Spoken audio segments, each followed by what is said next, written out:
Bon, on va y arriver. Troisième tentative.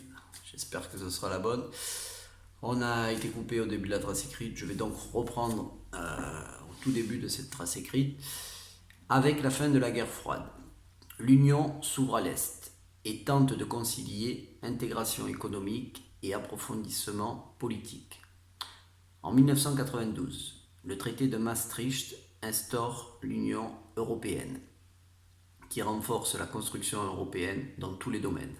Entre parenthèses, libre circulation des personnes à l'intérieur de l'espace Schengen, ébauche d'une politique étrangère commune, instauration d'une monnaie commune ou unique, etc.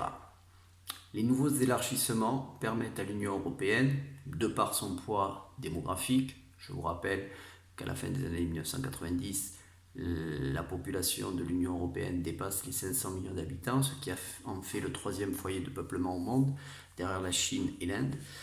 Donc, de par son poids démographique, mais aussi économique, l'Union européenne devient alors, elle est toujours actuellement, le premier pôle commercial mondial. Eh bien, l'Union européenne devient, durant cette période, un acteur majeur de la mondialisation.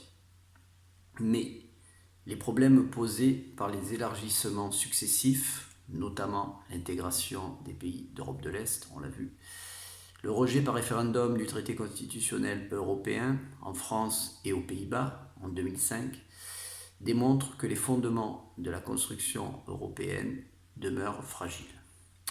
La crise financière de 2008 va en apporter la confirmation.